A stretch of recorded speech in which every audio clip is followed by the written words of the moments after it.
Alors, bonsoir tout le monde. Bienvenue à cette réunion du comité permanent du Conseil sur les stratégies et les politiques publiques en ce 17 septembre. Comme vous le savez tous, c'est une réunion où il n'y a pas de décisions formelles qui sont prises ou de résolutions comme telles qui sont passées. C'est tout simplement pour recevoir des présentations du personnel et ou du public. Alors, ou les agences dans le cas de ce soir.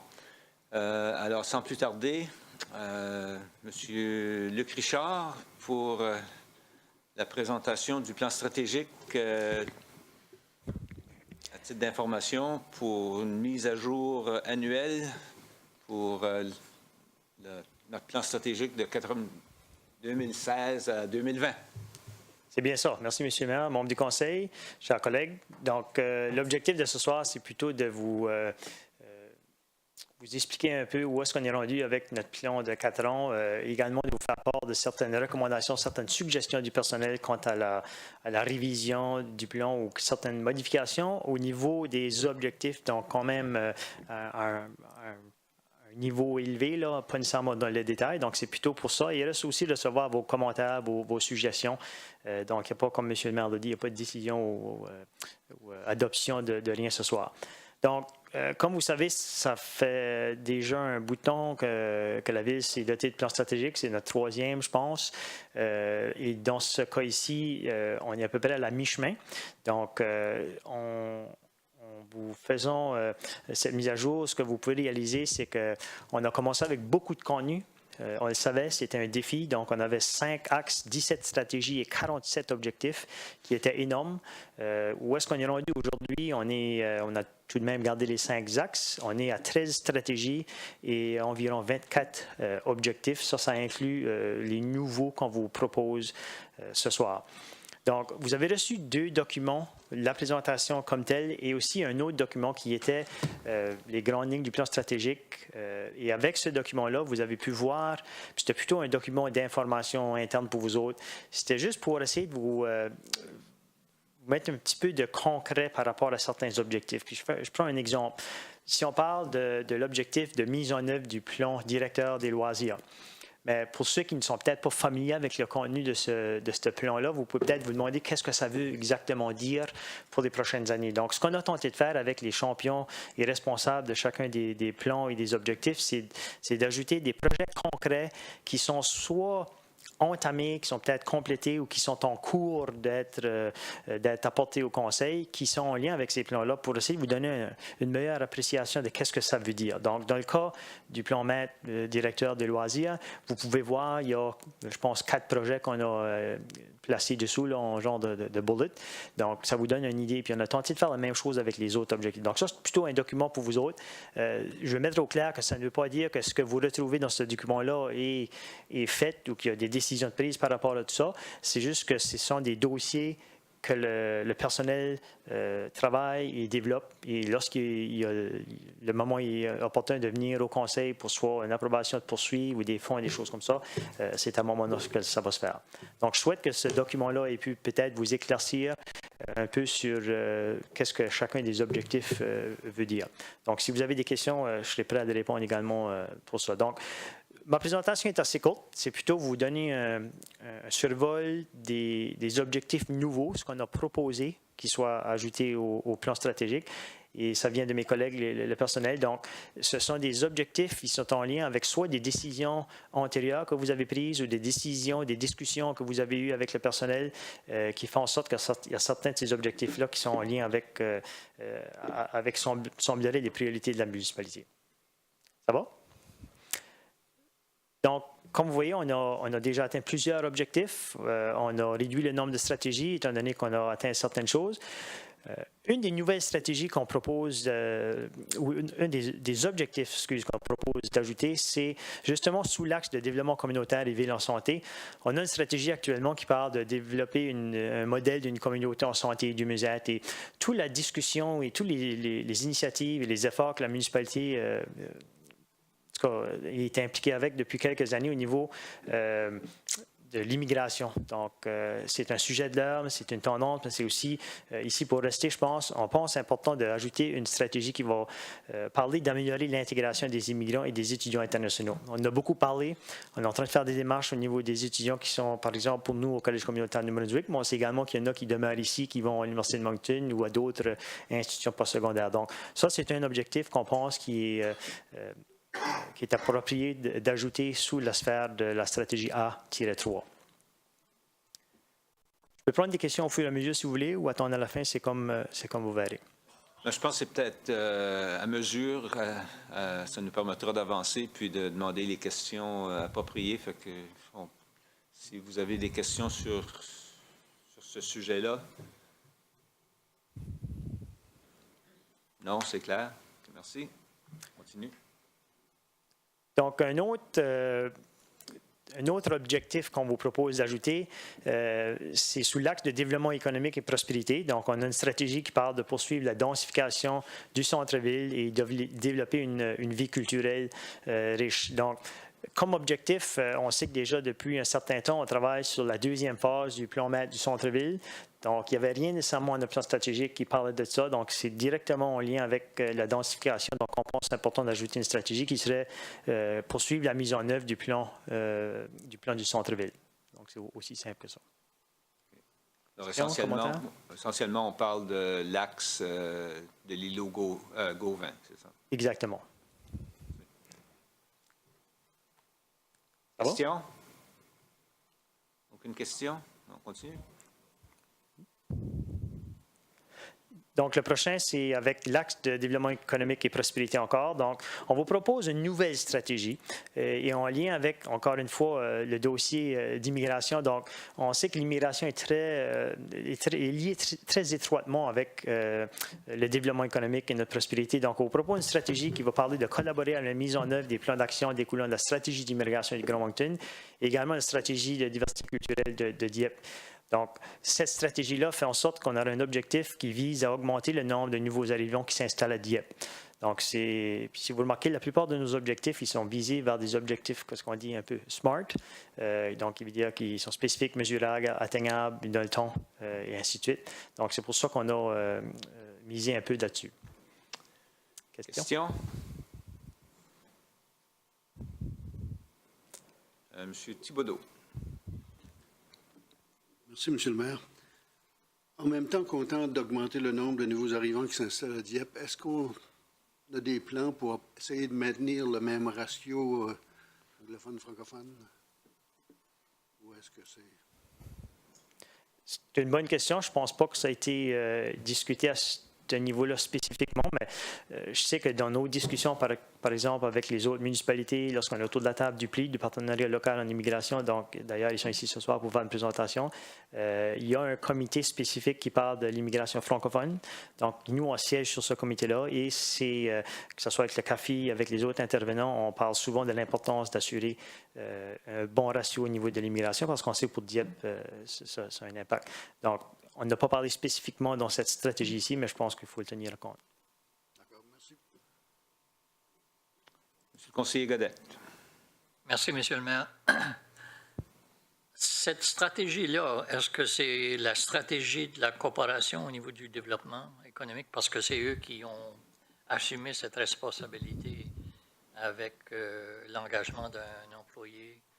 Et là, ils vont recevoir un deuxième employé.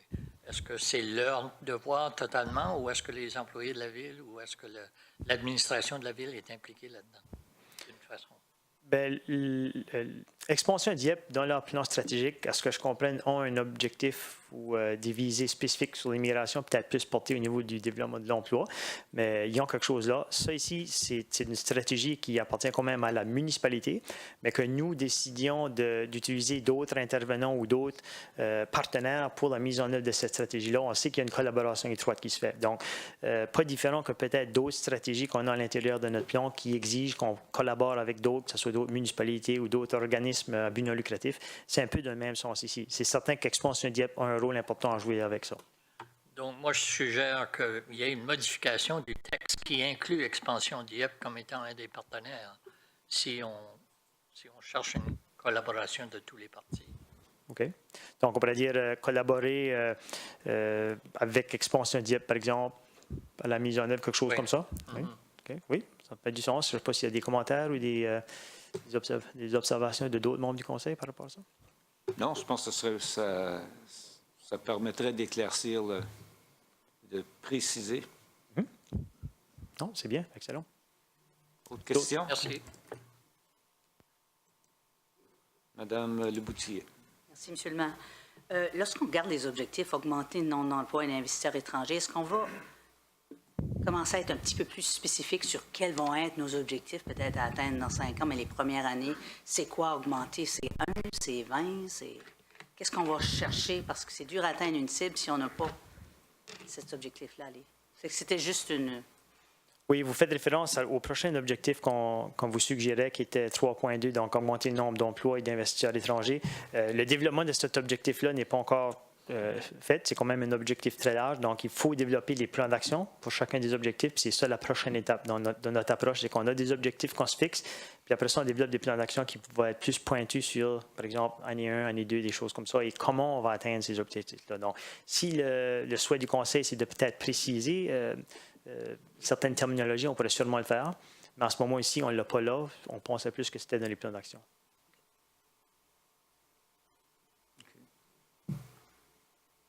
Ça va? Autre question? Fait qu'en gros, c'est ça les ajouts qu'on vous propose. Ce n'est pas des changements énormes, mais je pense que ça reflète les discussions que le Conseil a eues, les décisions que vous avez prises depuis la dernière année et le contexte actuel. Donc, pour notre plan stratégique actuel, il y a eu des commentaires par rapport à notre vision, à notre mission, que serait peut-être le temps de revoir ça. Ça fait quand même une dizaine d'années qu'on les a. Question de les mettre à jour. Donc, il y a un petit comité de travail de la municipalité, du personnel, je devrais dire, qui a travaillé depuis quelques temps. Puis, on vous propose une nouvelle démarche de plan stratégique comme suit. Donc, c'est-à-dire qu'à partir de janvier, aller jusqu'à juin, il y aura un exercice avec de l'aide externe, évidemment, pour nous aider à peut-être redéfinir notre vision, notre mission et peut-être revoir nos valeurs. Peut-être que tout est beau, mais des fois, il faut à peu près aux 10 ans ou peut-être un certain temps aller revoir ça. Donc, ça va permettre d'avoir une discussion par rapport à ça. Et si le Conseil est d'accord, mais là, on pourrait poursuivre avec cette démarche-là qui ferait en sorte qu'on aurait un exercice de participation citoyenne de juin à septembre qui serait également plus précis sur les projets prioritaires, les priorités de la municipalité pour, disons, les prochains 5 à 10 ans. Donc, il y a un exercice qui se fait, puis à ce moment-là, le Conseil pourrait adopter un nouveau plan stratégique dès octobre 2019, qui veut dire avant le prochain processus budgétaire. Donc, on pourrait prévoir un plan stratégique de 2025 ou de 2024, dépendamment si le Conseil choisit d'aller à 4 ou 5 ans. Donc, c'est un peu la démarche qu'on vous propose. Comme je dis, il n'y a pas de décision à prendre ce soir, mais c'était plutôt pour avoir vos commentaires, votre perspective par rapport à une telle démarche. Commentaire de la part des membres du Conseil. M. Simard. Oui, merci, M. le maire. Je veux juste ajouter, par rapport à ça, un des éléments qu'on veut aussi intégrer dans le plan stratégique, c'est un lien plus fort avec le budget. Parce que, évidemment, si on met des éléments de plan stratégique, normalement, deviennent des priorités, puis devraient aussi être analysés en fonction des budgets qu'on a. Donc, je voulais juste compléter ce que Luc nous a dit. Okay. Merci. M. Godet.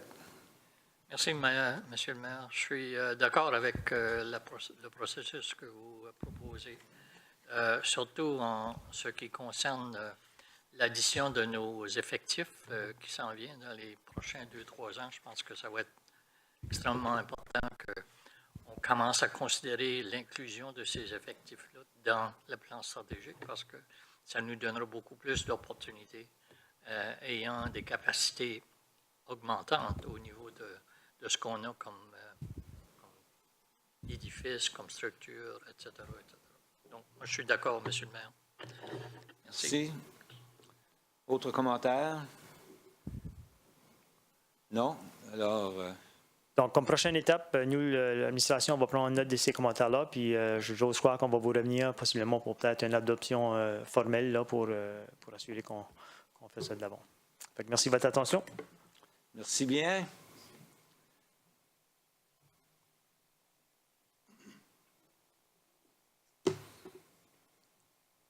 avec à peine 2 minutes de retard.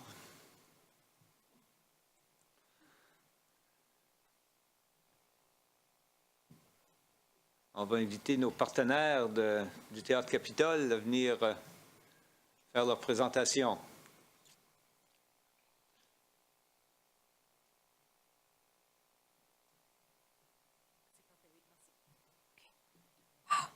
Bonsoir, mesdames et messieurs du Conseil. Merci pour l'accueil, l'opportunité de venir vous faire une mise à jour des activités qui se passent au Théâtre Capitole. Mon nom est Kim Rayworth, je suis la directrice générale du théâtre et j'aimerais souligner la présence de notre vice-présidente du Conseil d'administration, Nicole Gautreau, est là avec moi ce soir. Elle est votre représentante de la municipalité de Dieppe qui siège au comité depuis pas très longtemps. Je pense peut-être c'est ta deuxième année, Nicole, troisième année au Conseil? Deuxième, mais elle se démarque, elle apporte d'énormes appuis à nous, à l'équipe de staff, c'est sûr. Elle est vraiment, elle participe activement, elle est tout de suite, elle joue elle a le rôle de la vice-présidente de notre conseil. Et on souhaite, suite à notre assemblée générale qui aura lieu au mois d'octobre, elle sera la présidente du conseil. Alors, on se sent très bien appuyée et elle passe énormément beaucoup de temps déjà à communiquer avec nous autres à l'équipe et d'appuyer nos activités. Ça fait que je tiens de lui remercier de très grand cœur pour son temps. Également au conseiller municipal, le conseiller Godette a siégé pendant plusieurs années au conseil.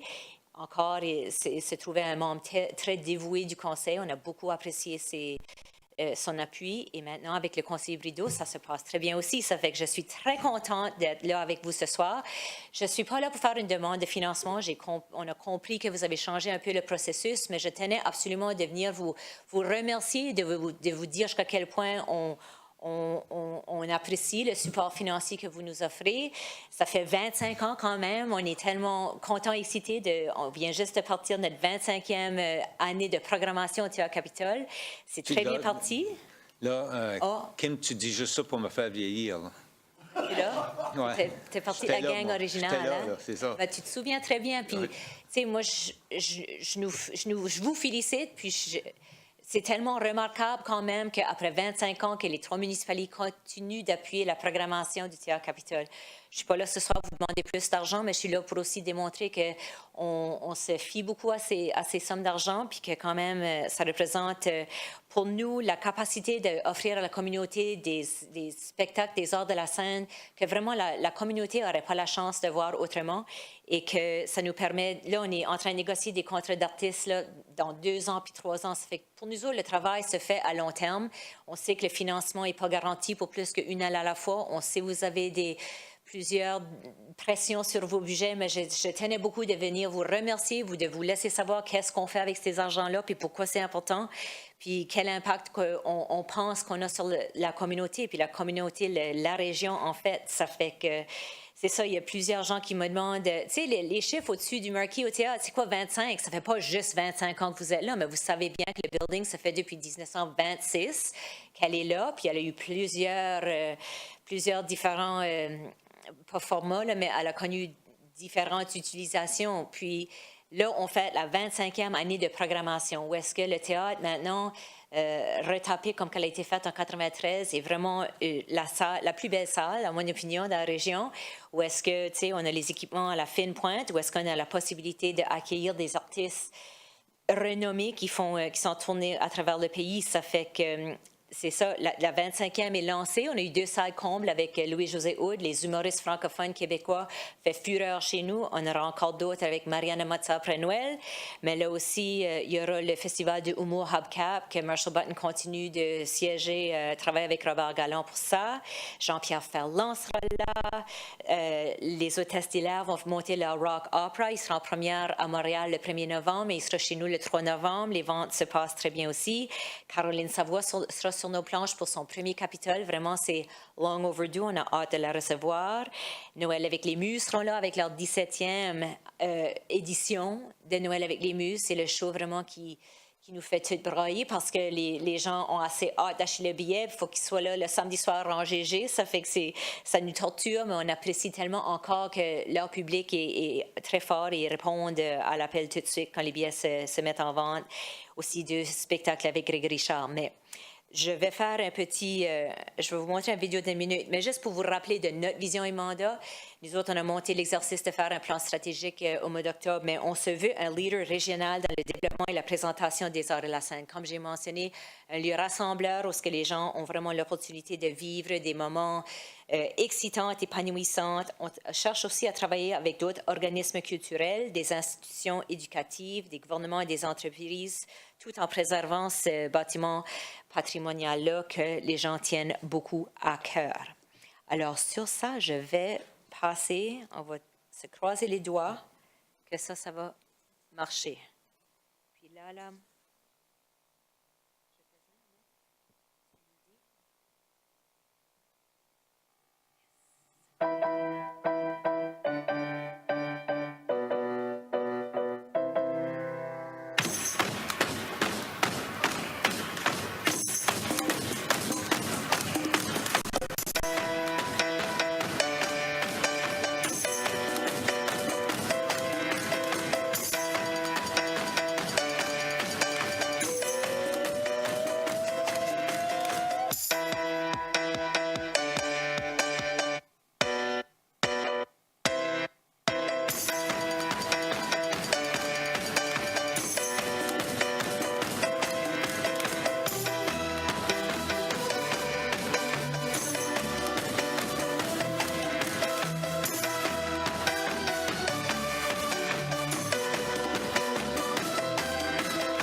Êtes-vous hot?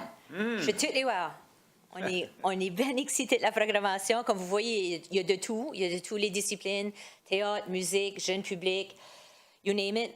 Ça se passe chez nous. Ça fait que cette programmation-là, c'est ça. Ça souhaite qu'on va atteindre les objectifs, d'assurer le plus haut niveau de satisfaction, augmenter le nombre de publics. Alors, on cherche toujours à identifier des nouveaux programmes, des différentes méthodes de faire visiter le théâtre, peut-être par des gens qui pourraient avoir des barrières, peut-être ils n'ont pas les fonds pour assister. Ça fait qu'on développe des programmes et des partenariats avec des groupes communautaires où est-ce qu'ils peuvent faire une demande pour recevoir des billets. Puis avec ce nouveau programme-là, on a identifié des partenaires coopératifs, mais on invite chez les gens ceux qui n'ont peut-être jamais assisté au théâtre parce qu'ils n'avaient pas les moyens. On leur donne un coupon, ils vont venir au guichet, ils vont se confirmer une place. On va leur créer un dossier client. Ils vont avoir un vrai billet. Ils seront initiés à l'expérience de A à Z de fréquenter le théâtre. Ça fait que peut-être la première fois, ils n'auront pas à payer, mais on va essayer de les initier à cette expérience d'assister au théâtre. C'est ça. Puis, on veut être le premier choix pour le divertissement. On comprend qu'il y a beaucoup, beaucoup de choix et d'options. On est très, très content que le Centre Avenir est maintenant ouvert. La semaine passée, c'était juste trop excitant d'être au centre-ville. Il y avait des chars partout, il y avait du monde dans les restos, dans les bars.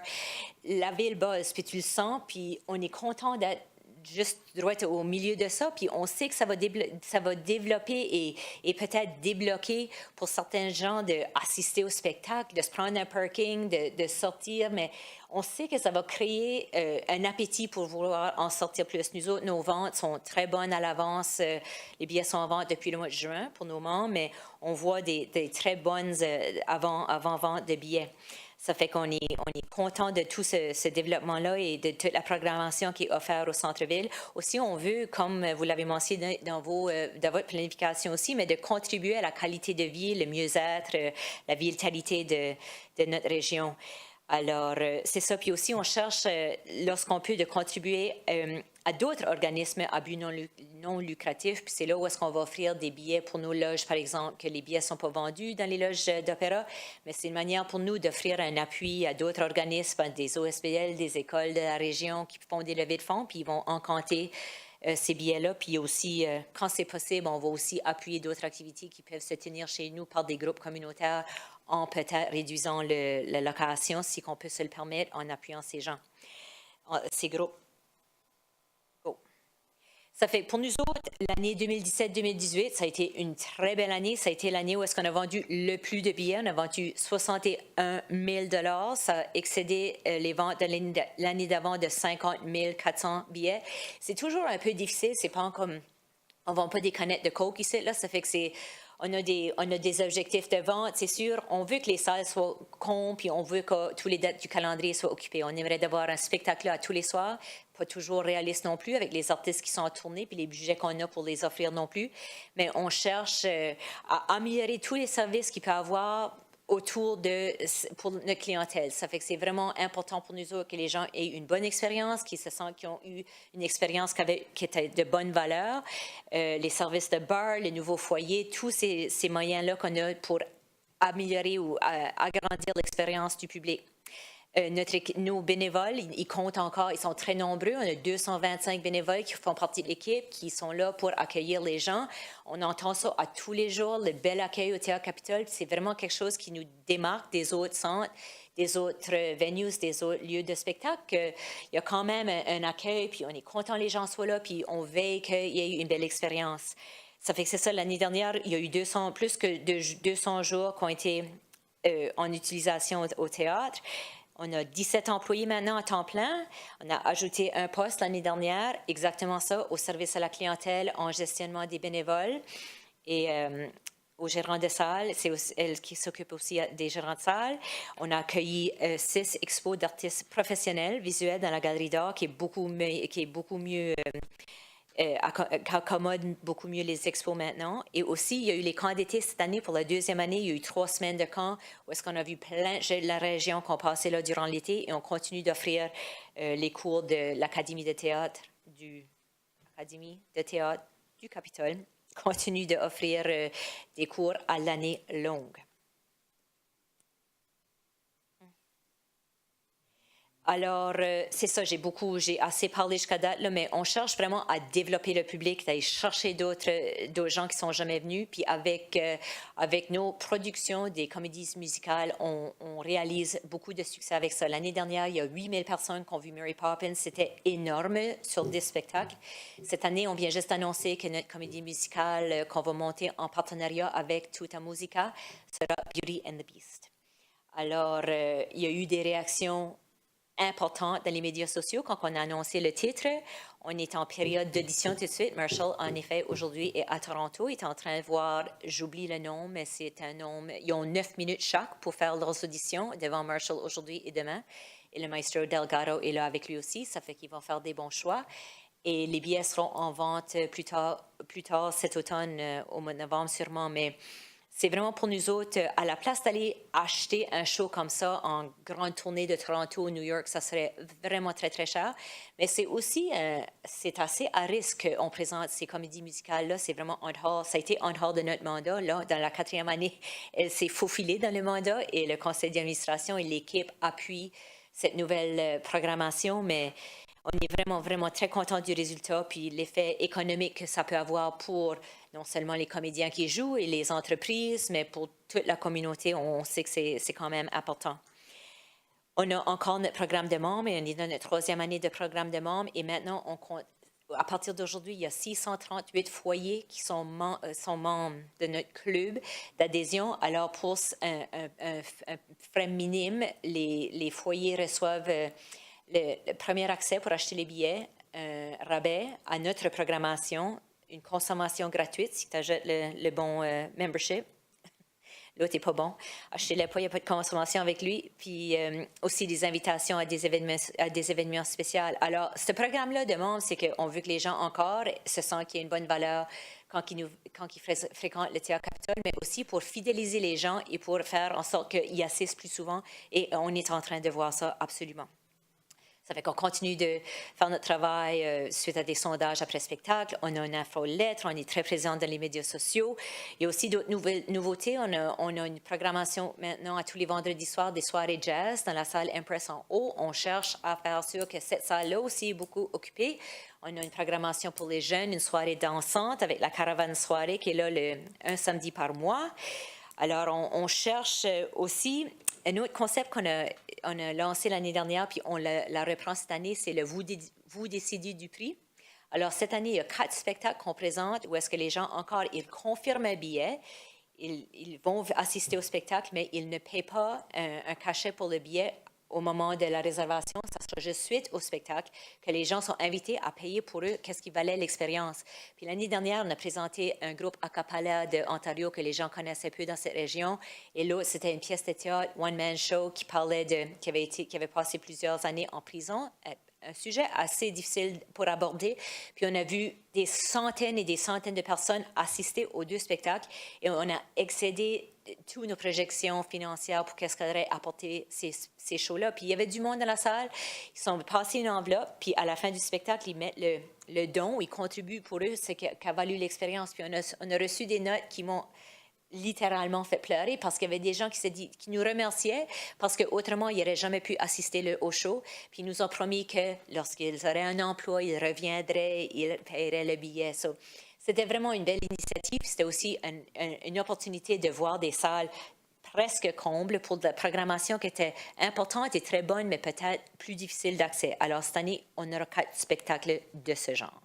Je vais accélérer ici, juste pour vous faire un petit point que 40% de ces membres foyers-là, les membership foyers, households qu'on a chez nous, 40% sont des résidents de Dieppe. Ça fait que le programme parle aux gens qui restent à Dieppe.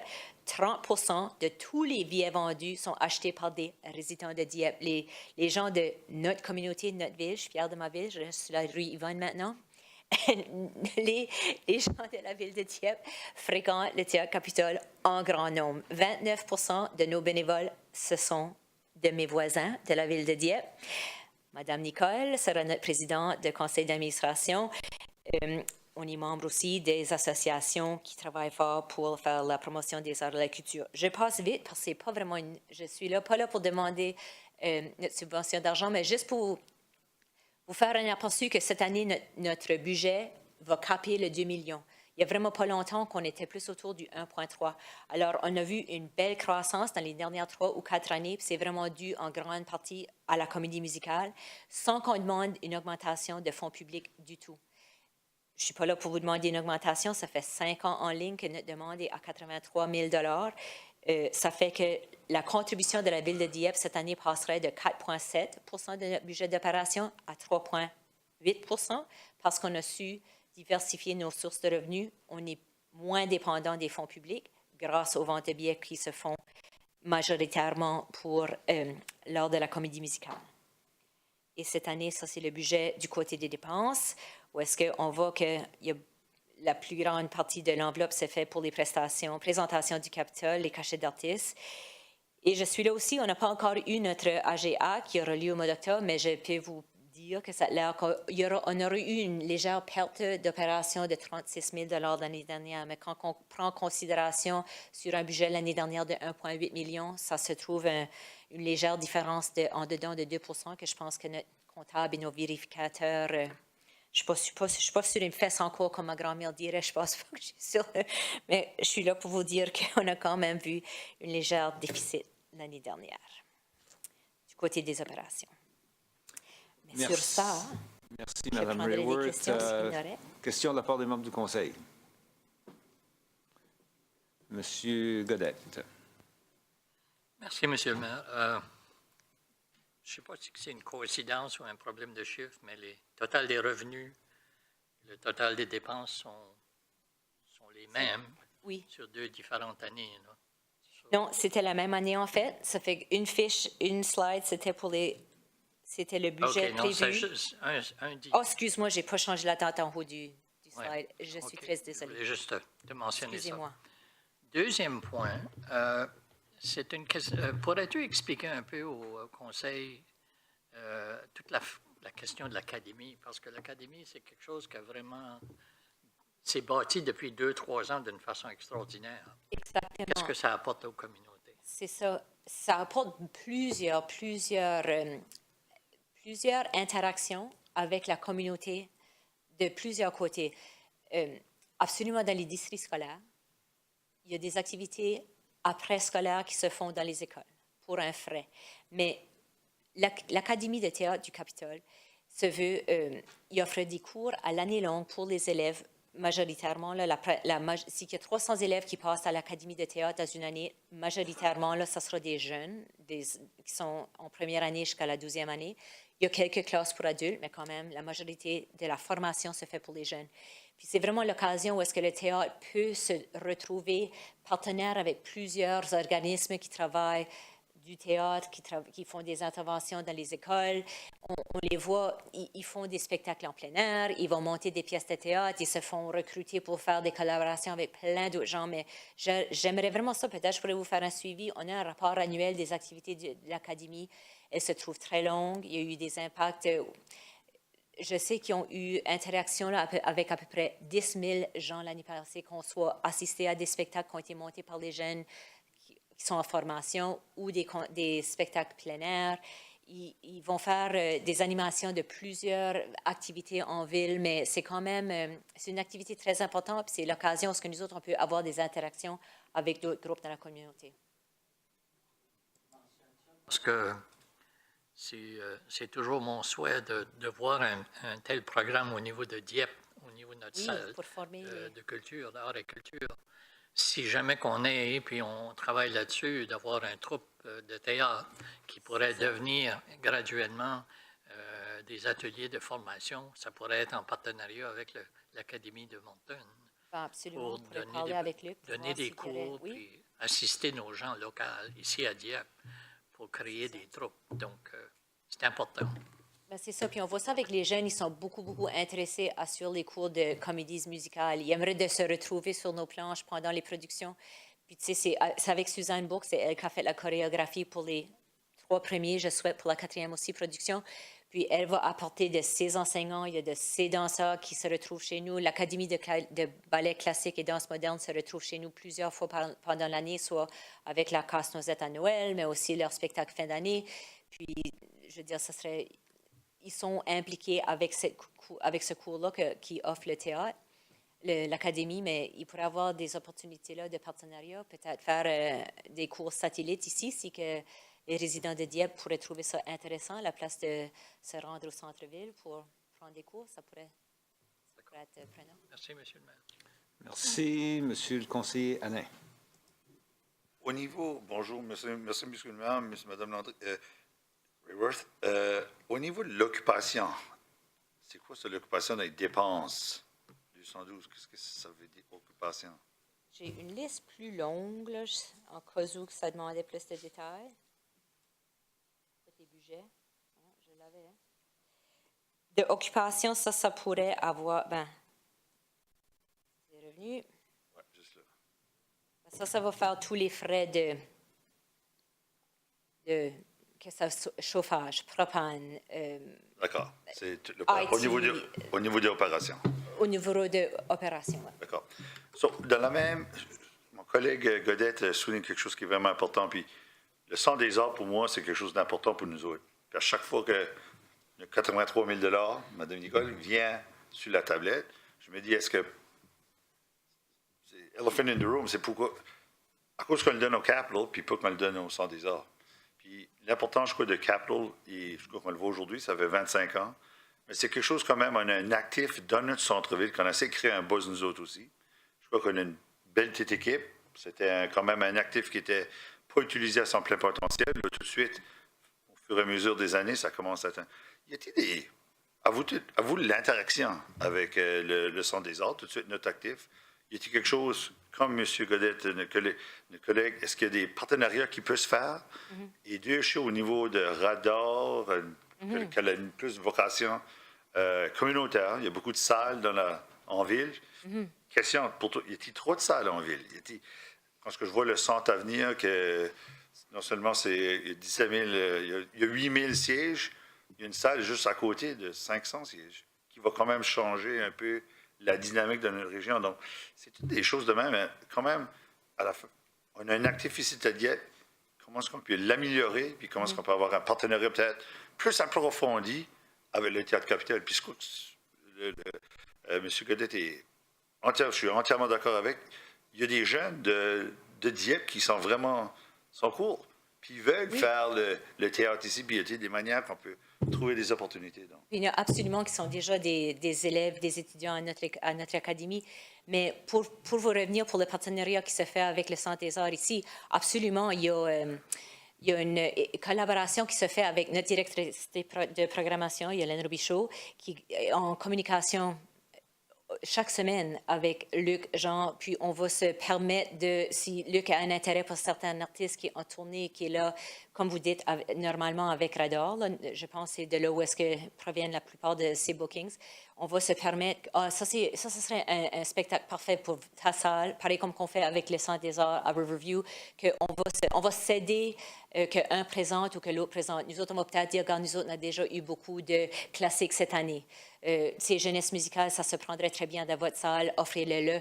Ça fait que oui, on se permet ça dans la mesure du possible, je veux dire, dans la grande région maintenant.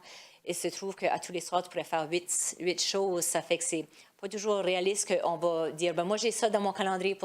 On se parle, mais absolument, je pense pas qu'il y a trop de salles, en fait. Puis je pense qu'on est en train de créer des habitudes de consommation de culture et de spectacles et de live. Ça fait que moi, j'ai confiance qu'on va continuer si on se parle et on explique nos objectifs. Mais c'est sûr que le Théâtre Capitole, comme vous le dites, on est la seule salle qui a vraiment les capacités de présenter certains artistes d'un certain niveau, d'une certaine gamme, avec les équipements qu'on a, puis le fly. On est la seule salle avec ces genres d'équipements, mais ça ne veut pas dire que dans les communautés que je pense que les gens souhaitent avoir de la programmation. Puis c'est important, on sait qu'est-ce que la culture apporte à nos villes, à nos économies, à nos qualités de vie, le mieux-être et le tout. Merci. Est-ce qu'il y a d'autres questions ou observations? On est passé notre limite de temps. Rien du tout. Je ne veux pas vous empêcher non plus. Non? Alors, merci Mme Rayworth, merci Mme Gautreau, notre bénévole bien impliquée. Elle nous avait été bien recommandée par une bonne personne qui la connaissait. Alors, c'est une personne très smart. Merci beaucoup. Bonne soirée. Merci. Bonne fin de soirée.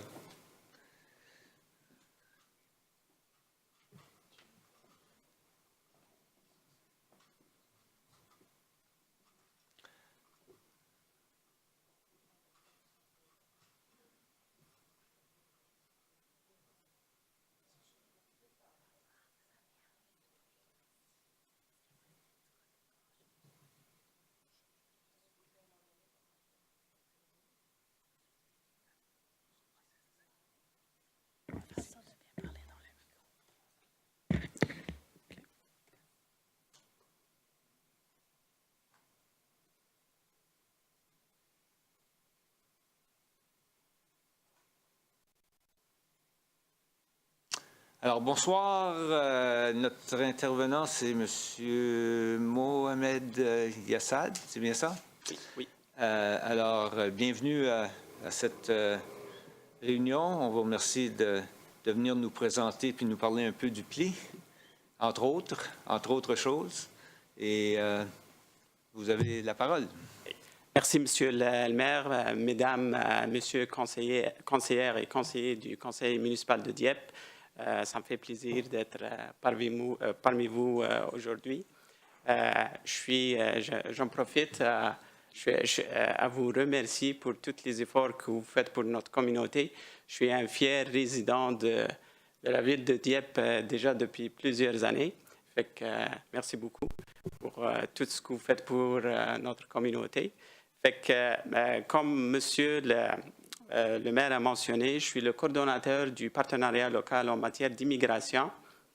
Et puis, le but de notre présentation aujourd'hui, c'est de vous donner un aperçu sur le partenariat local en matière d'immigration. Comment on va faire ça?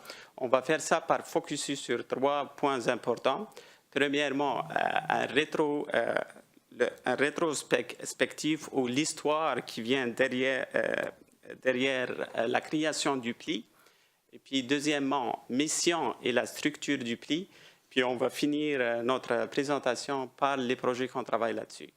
Fait que, sans plus tarder, c'était en juin 2014 quand les 3 municipalités, Dieppe, Moncton et Riverview, ils ont réussi à développer ce qu'on appelle aujourd'hui la stratégie d'immigration du Grand Moncton 2014-2018 avec 18 objectifs. Et puis, la création du PLI était une priorité absolue dans cette stratégie.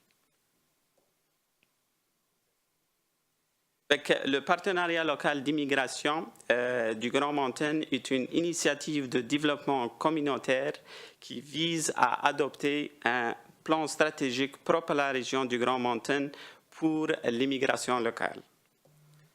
On est financé par Immigration, Réfugiés et Citoyenneté Canada. Et puis, à travers tout le Canada, on dénombre à peu près 77 LIP.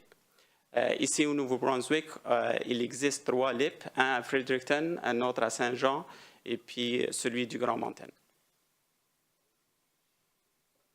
La première entente a été conclue avec la ville de Moncton en septembre 2015, fait que techniquement, le PLI a vu le jour en septembre 2015. Il y a des avantages que des municipalités ont ces ententes-là. Fait que les municipalités nous offrent des espaces pour nos réunions, soit du conseil ou pour nos groupes de travail. Fait que comme le 25 septembre prochain, on va avoir notre réunion du conseil ici à l'hôtel de ville de Dieppe. Aussi, on utilise les services de traduction des municipalités et aussi le service de planification stratégique afin de développer notre plan d'action annuel. Notre mission consiste à recenser et à éliminer les obstacles qui se dressent contre les nouveaux arrivants et faire sûr que notre communauté est une communauté accueillante et inclusive. Comment on fait ça? On fait ça par focuser sur 3 points importants. On supporte des projets de recherche afin de mieux comprendre les besoins des nouveaux arrivants.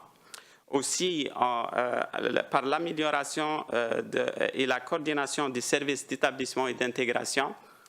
Et puis, troisièmement, sensibiliser la collectivité aux avantages de l'immigration. Nos plans d'action portent sur les obstacles qui se dressent contre l'établissement et l'intégration communautaire des nouveaux arrivants. Chaque action dans nos plans d'action, on essaye d'avoir des résultats qui sont clairs et puis aussi qui sont mesurables. Et puis chaque projet, il a des délais fixes. L'objectif de notre conseil, c'est encadrer dans l'ensemble l'élaboration et l'exécution des plans d'action annuels, promouvoir et coordonner les partenariats stratégiques et puis être réceptif aux besoins et aux difficultés des nouveaux arrivants au fur et à mesure que des... c'est correct. Et puis, au fur et à mesure que des problèmes surgissent dans l'établissement et l'intégration. On a 4 groupes de travail et puis tous nos groupes de travail sont constitués d'après les besoins actuels ou dans le cadre de la stratégie d'immigration. Fait qu'on a 4 groupes de travail. Groupe de travail entrepreneuriat, un groupe de travail pour le marché de l'emploi, un groupe de travail sur l'immigration francophone et puis dernièrement un groupe de travail sur les collectivités accueillantes. Ce organigramme vous donne une idée sur la structure du pli. Fait que, comme vous voyez, on a M. Abdellatif Baoud, qui est le président de notre conseil. Il est aussi le vice-président de services humains de l'Atlantique. Aussi, on a M. Shane Thompson, qui est le président du groupe entrepreneuriat. Aussi, il est le gestionnaire du département de développement économique à la ville de Riverview. Et puis, on a M. Neil Boucher, qui est président du groupe Immigration francophone, qui est aussi le directeur exécutif du CAFI. On a Angélique Ridi-Kalala, qui est la présidente du groupe Marché de l'emploi, puis qui est aussi agente à l'immigration à la ville de Moncton. Et puis, dernièrement, on a M. Ahmed Zniber, qui est le président du groupe collectivité accueillante. Et puis, lui, il travaille pour le district scolaire francophone sud.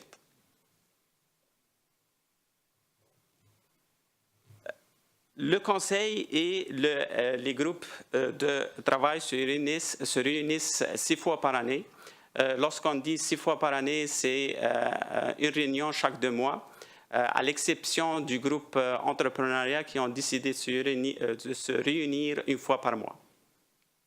Toutes les séances du Conseil du pli sont traduites simultanément. Tous les procès-verbaux des réunions et tous les plans d'action sont publiés dans les 2 langues officielles. Ça, c'est juste pour vous donner comme une idée des organisations qui sont membres de notre Conseil.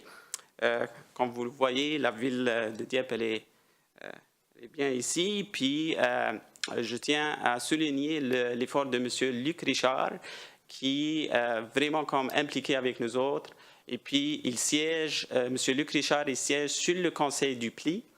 Aussi, il est membre du groupe Communauté accueillante, puis un membre du groupe Immigration francophone. Et puis aussi, on a M. Guy Ligère de Expansion Dieppe, qui siège sur le groupe Marché du travail, puis sur le groupe Entrepreneuriat. Parmi les projets qu'on a travaillé là-dessus, c'est la création de notre brochure d'intégration. Cette brochure, elle est comme One Stop Shop, où le nouveau arrivant, lorsqu'on a un nouveau arrivant ici dans notre communauté, il peut prendre cette brochure et puis il peut trouver tous les services disponibles, soit des services d'apprentissage de langue, soit des services de réseautage ou services d'entrepreneuriat. Fait qu'on vient juste de faire la mise à jour pour cette brochure. On a ajouté le nouveau site d'immigration qui va être lancé bientôt, qui est aussi une collaboration entre les 3 municipalités. Et puis aussi, on a ajouté notre page Facebook. Et puis, j'aimerais bien souligner qu'on a à peu près 900 followers sur notre page Facebook du pli. Et puis, on l'utilise en général pour promouvoir les activités de nos membres. Un autre projet qu'on a travaillé là-dessus, c'est ce qu'on appelle les vidéos Histoire de réussite des nouveaux arrivants du Grand Moncton. Ça, c'est un projet. Les participants, comme vous voyez, ils viennent de différents horizons. On a des entrepreneurs, on a des étudiants internationaux, on a des réfugiés, on a des gens qui ont tout simplement réussi à décrocher un emploi sur le marché du travail, comme l'exemple de Mme Badiane Arsenault, qui est graduée de l'Université de Moncton, puis qui a réussi dernièrement à décrocher un job chez la Banque nationale. Fait que c'est un bon outil pour donner plus de visibilité à ces gens-là et puis les faire sentir qu'ils sont chez eux. Et puis aussi, on va utiliser ces vidéos-là afin de promouvoir notre région du Grand Mountain, puis essayer d'attirer plus de monde à notre région. Dernièrement, on travaille en ce moment sur un projet de recherche sur les collectivités accueillantes de la région du Grand Mountain. Ça, c'est une collaboration avec l'Université Simon Fraser en BC. Fait que le but, c'est déterminer et évaluer les services offerts aux nouveaux arrivants. Et puis aussi déterminer les lacunes actuelles en matière de services dans la région du Grand Mountain. Fait que ce projet-là va être livré en novembre 2018. Merci, Monsieur le maire. Merci pour votre attention. Merci. Merci, Monsieur Yassad. Question de la part des membres du Conseil.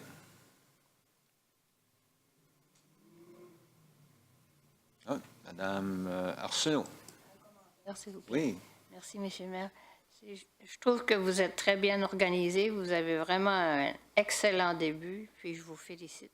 Ah, merci beaucoup. Là, je trouve que c'est très, merci, très Madame bien. Arsenault. Bonne chance, puis c'est très bien. Ah, merci beaucoup. Merci, Monsieur Godette.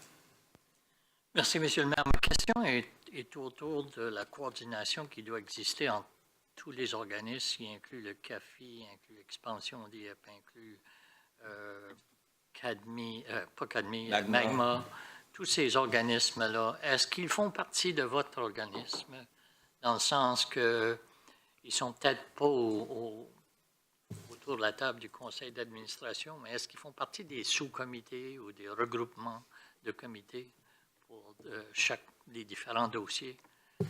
Oui, merci, Monsieur Godette. Oui, on a des membres du conseil, de notre conseil du PLI, qui siègent aussi sur les groupes de travail. Par exemple, le CAFI, si je donne l'exemple du CAFI, par exemple, on a Monsieur Neil Boucher qui siège sur le conseil et aussi il délègue un de ses employés pour siéger sur le groupe de travail. Fait que oui, comme Magma, je donne un autre exemple. Comme Magma, l'association multiculturelle du Grand Mountain, il y a un représentant de Magma sur le conseil et puis il y a un représentant de Magma sur les 4 groupes de travail. D'accord. Okay. Ma deuxième question, c'est par rapport à votre document qui s'appelle « Service d'intégration », où vous avez divisé cours d'anglais, cours français, etc., etc., les différentes. Puis j'ai noté les services en français. Il y a peut-être 7-8 services en français, mais tous les autres ne sont pas indiqués comme services en français. Puis ça inclut comme expansion d'IEP, ça inclut comme plusieurs autres organismes qui travaillent des fois uniquement en français ou qui sont bilingues. Donc, j'essaie de comprendre qu'est-ce que votre définition de service en français sur ce tableau-là. Moi, je vois c'est comme cours de français. Est-ce que vous parlez comme de la section cours de français? Je parle de votre document ici. Si vous regardez dans la section orange, vert vers la fin, ça dit service en français. Puis, on voit qu'il y a très peu de services qui sont offerts en français. Mais quand on regarde la liste, il y a beaucoup de francophones. Donc, j'essaie de comprendre qu'est-ce que la définition française. Service en français, c'est beaucoup plus, si on va dire, par exemple, le CAFI. Le CAFI, comme vous le savez, il offre leur service uniquement en français. Fait que, contrairement à Magma, par exemple, ils ont un service bilingue. Fait que, si tu vas aller à Magma, tu peux avoir un service dans les 2 langues. Par contre, sur le CAFI, ils sont obligés de donner juste un service comme en français. Je suggère que vous avez Expansion d'IEP qui n'offre pas un service en français. Donc, ça serait peut-être bon de reviser ce tableau-là, surtout cette colonne-là, parce que je trouve qu'il y a beaucoup d'autres services beaucoup d'autres organisations et partenaires qu'ils ont une capacité francophone, mais ils ne sont pas sous l'égide service en français. Donc, il faudrait modifier celle-là. Oui. Surtout pour les immigrants, parce que s'ils cherchent les services en français, ils vont être limités à une dizaine. Puis, il y a au moins 20-25 organismes qui sont capables. OK.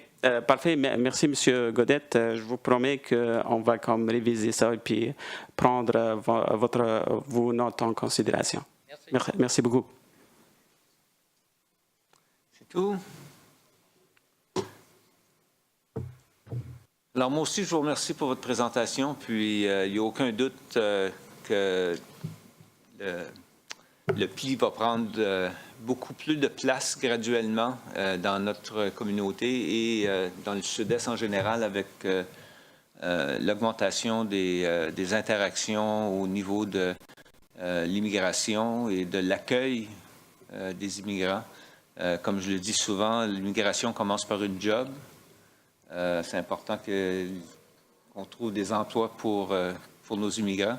Et